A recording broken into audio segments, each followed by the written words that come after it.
सोचिए, अगर किसी देश को समझना एक एग्जाम पास करने जैसा हो, तो भारत के पेपर में कौन कौन से सवाल आएंगे?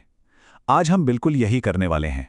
एक स्कूल की रिवीजन गाइड की मदद से हम उन बड़े बड़े सवालों के जवाब देंगे जिन्होंने इस देश को बनाया है, और देखेंगे कि हम भारत की कहानी को कितना समझते हैं।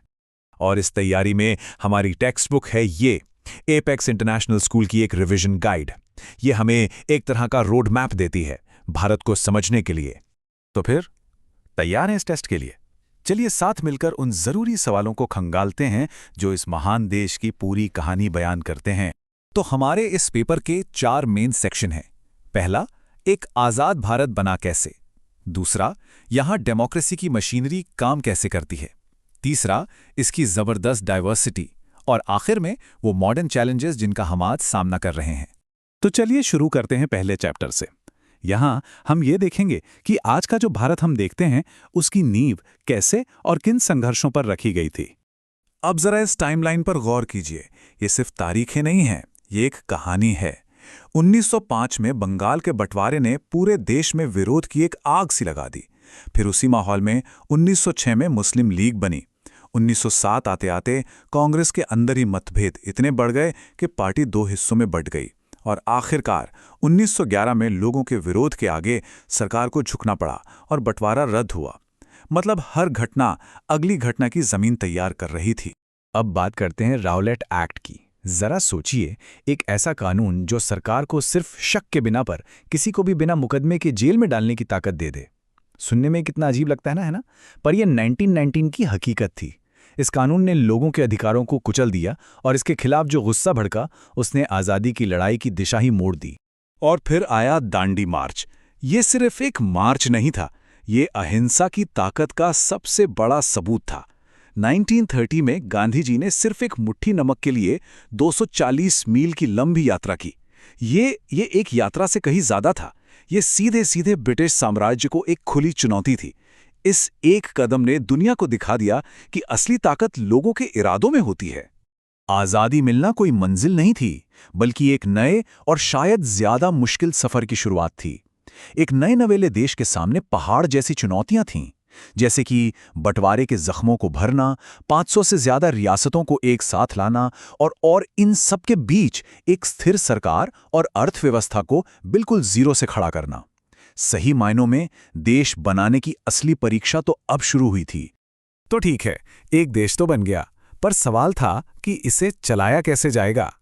अब हम अपने पेपर के दूसरे सेक्शन पर आते हैं और भारत के लोकतंत्र की उस विशाल मशीनरी को समझने की कोशिश करते हैं जो 1 अरब से भी ज्यादा लोगों को एक साथ लेकर चलती है। भारत की राजनीति में आप कह सकते हैं कि 2 तरह की टीमें हैं। एक है राष्ट्रीय पार्टियां, ये पूरे देश के लेवल पर खेलती हैं और इनके मुद्दे भी राष्ट्रीय होते हैं। और दूसरी हैं क्षेत्रीय पार्टियां, जो अपने होम ग्राउंड यानी किसी खास राज्य या इलाके पर फोकस करती हैं और वहां के लोकल मुद्दों को उठाती हैं। एक और बड़ा सवाल, यहां सरकार काम कैसे करती है? देखिए, भारत में है पार्लियामेंट्री डेमोक्रेसी। इसका सीधा सा मतलब है कि जो लोग सरकार चलाते हैं यानी एग्जीक्यूटिव, वो कानून बनाने वाली बॉडी यानी पार्लियामेंट का ही हिस्सा होते हैं। ये प्रेसिडेंशियल सिस्टम से अलग है, जहां सरकार चलाने वाले और कानून बनाने वाले दोनों अलग अलग होते हैं। स्क्रीन पर यह नंबर दिख रहा है 12। आखिर ये है क्या? ये सिर्फ एक नंबर नहीं है, ये वो 12 लोग हैं जिन्हें भारत के राष्ट्रपति सीधे राज्यसभा यानी संसद के ऊपरी सदन के लिए नॉमिनेट करते हैं। ये लोग राजनीति से नहीं बल्कि कला, विज्ञान या समाज सेवा जैसे फील्ड्स के माहिर होते हैं, ताकि देश को इनके अनुभव का भी फायदा मिले। ये जो लाइन है ना, ये हमारे लोकतंत्र का सार है, और इसकी सबसे बड़ी रक्षक है हमारी न्यायपालिका, हमारा सुप्रीम कोर्ट। इसके पास एक खास पावर है जिसे ओरिजिनल ज्यूरिसडिक्शन कहते हैं। इसका आसान मतलब ये है कि जब केंद्र और राज्यों के बीच कोई बड़ा विवाद हो तो सुप्रीम कोर्ट सीधे मामले को सुन सकता है। ये बहुत जरूरी है ताकि निष्पक्ष न्याय हो और कानून का राज बना रहे। चलिए अब राजनीति और कानून के दुनिया से थोड़ा ब्रेक लेते हैं और भारत की कुदरती खूबसूरती को देखते हैं। ये सेक्शन भारत के लैंडस्केप और वाइल्ड लाइफ पर है। जब हम भारत की डाइवर्सिटी की बात करते हैं तो ये सिर्फ इंसानों तक सीमित नहीं है। यहाँ के वन्य जीव जो अपने कुदरती घरों में आज़ादी से रहते हैं, वो इस देश की असली दौलत हैं। ये सिर्फ जानवर नहीं है, ये हमारे इकोसिस्टम का वो जरूरी हिस्सा है जो पूरे पर्यावरण में एक बैलेंस बनाए रखते हैं। इसे देखिए, यही तो है भारत की कहानी। एक तरफ आसमान छूता बर्फीला हिमालय, तो दूसरी तरफ मीलों तक फैला तपता रेगिस्तान। कहीं घने जंगल हैं तो कहीं हरे भरे विशाल मैदान। सच तो ये है कि भारत सिर्फ एक देश नहीं, ये अपने आप में कई दुनिया को समेटे हुए है। और भारत की इस कहानी में पानी का बहुत बड़ा रोल है। उत्तर में जीवन देने वाली गंगा नदी हो या फिर देश के कोने कोने में फैली खूबसूरत झीलें, ये सिर्फ पानी के सोर्स नहीं है, ये यहाँ के भूगोल को और यहाँ की जिंदगी दोनों को आकार देते हैं।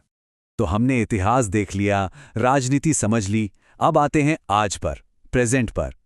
हमारी इस परीक्षा का आखिरी सेक्शन वो आज की चुनौतियां हैं जिनका सामना भारत हर रोज कर रहा है। ट्रैफिक जैम, ये तो वो डेली का एग्जाम है जो शहरों में कई लोग रोज देते हैं, है ना? और इसका कोई एक जादुई हल नहीं है। इसका सल्यूशन एक साथ कई मोर्चों पर काम करने में है। बेहतर पब्लिक ट्रांसपोर्ट, कारपूलिंग को बढ़ावा देना, ट्रैफिक नियमों का सख्ती से पालन करना, और हाँ, बेहतर सड़कें और इंफ्रास्ट्रक्चर तो बनाना ही पड़ेगा। ट्रैफिक तो एक बात है, लेकिन बाढ़ जैसी प्राकृतिक आपदाएं भारत के लिए एक बड़ी सच्चाई हैं। तो यहाँ असली परीक्षा तैयारी की है। क्या करना चाहिए? देखिए, ये कदम जान बचाने वाले हो सकते हैं। सबसे पहले किसी ऊंची जगह पर जाएं, रेडियो या टीवी से लगातार जानकारी लेते रहें, घर की बिजली और गैस जैसी यूटिलिटीज़ बंद कर दें, और एक इमरजेंसी किट हमेशा तैयार रखें। तो इस रिवीजन गाइड के जरिए हमने कई सवालों के जवाब खोजे, आज़ादी की लड़ाई से लेकर लोकतंत्र के काम करने के तरीके और आज की चुनौतियों तक। पर यह सफ़र यहीं ख़त्म नहीं होता। असली सवाल ये है कि भविष्य को देखते हुए वो अगला सबसे बड़ा सवाल क्या है, जिसका जवाब भारत को ढूंढना ही होगा। इस पर सोचिएगा ज़रूर।